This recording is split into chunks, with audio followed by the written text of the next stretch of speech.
Siempre he disfrutado de una buena taza de café, aunque he reducido su consumo a una sola taza al día, solo y orgánico.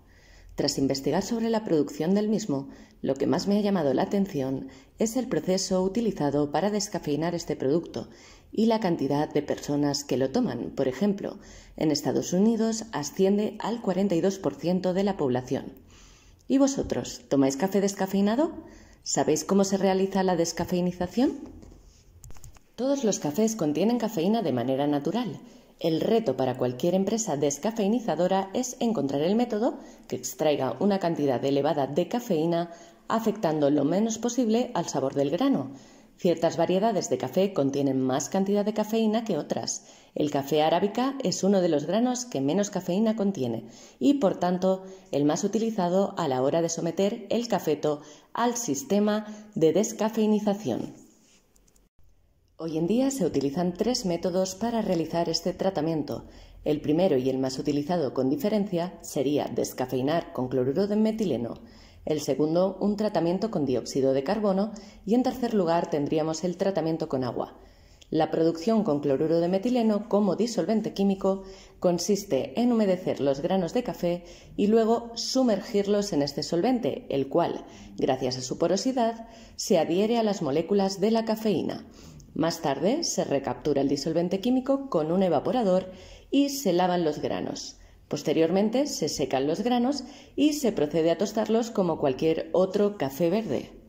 El procedimiento de tratar los granos con cloruro de metileno termina por arruinar sus propiedades. El cloruro de metileno además se reutiliza en posteriores procesos de descafeinado. ¿Y qué se hace con la cafeína que la industria del café retira? Pues recuperarla tras estos tratamientos para ser destinada a las industrias farmacéuticas y alimentarias, para elaborar aditivos, medicinas, suplementos deportivos, bebidas y otros productos como los procedentes de la industria cosmética. La Administración de Alimentos y Medicamentos de Estados Unidos limita la cantidad de cloruro de metileno a 10 partes por millón en el café descafeinado tostado, pero la exposición ocupacional al cloruro de metileno ha sido vinculada al aumento del riesgo de contraer cánceres de varios tipos, razón por la cual existen algunas dudas sobre el uso de este solvente. Otro solvente utilizado en mucha menor medida es el acetato de etilo, derivado a menudo del azúcar de caña o de fruta. Sin embargo, el acetato de etilo es altamente inflamable, lo que comporta un mayor riesgo trabajar con él, además de tener un olor característico que llega a impregnar el café descafeinado. Es básicamente por estos dos motivos que casi no se utiliza. En cuanto al método por dióxido de carbono, podríamos decir que es un proceso similar al del solvente directo, pero empleando dióxido de carbono presurizado. Aunque tiene una baja toxicidad, especialmente si lo comparamos al más utilizado, el realizado con cloruro de metileno, se produce en mucha menor cantidad dado que es bastante más costoso. También existe el descafeinamiento con agua, un método que emplea extracto de café verde y carbono para eliminar la cafeína por medio de la ósmosis. Básicamente consiste en sumergir los granos de café en agua muy caliente y luego se colocan en una mezcla de agua y extracto de café verde. Luego se pasa por el agua de cada baño por carbón activado que atrapa la cafeína. Los granos pasan por varios de estos baños para eliminar casi toda la cafeína. Este método es más costoso que los métodos con solventes y además no se puede recuperar la cafeína extraída para venderla por separado. Aquí no se emplean químicos y podríamos ver reflejado este coste en el producto final. Ya hemos visto los 3 tratamientos posibles. Sin embargo, a no ser que busques un tipo de producción específica en tiendas especializadas o productos concretos, tomar un descafeinado en un bar o comprarlo en el supermercado tiene todas las papeletas de haber sido producido y tratado con cloruro de metileno. Así que voy a hablaros sobre este disolvente químico. Os comparto un link sobre el resumen de salud pública respecto al cloruro de metileno por si queréis profundizar en el tema.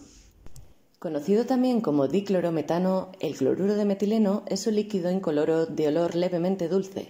Es ampliamente usado como solvente industrial y para remover pintura.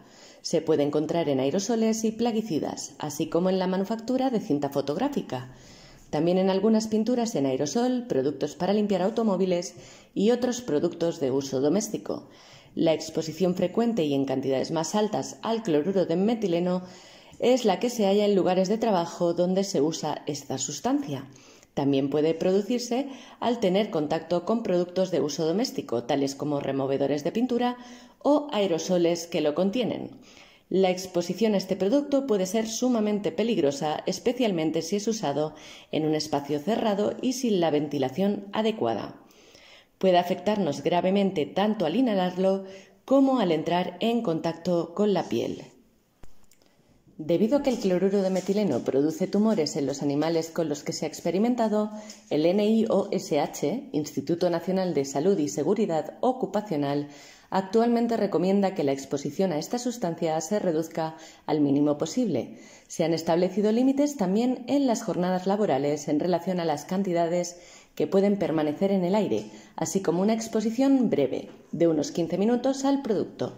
Y lo más importante para los consumidores, la FDA ha establecido límites para la cantidad de cloruro de metileno que puede permanecer en los productos en los que se utiliza, en este caso, en el café descafeinado, después de ser procesados. Esto significa que, en mayor o menor cantidad, hay restos de este disolvente en nuestro café.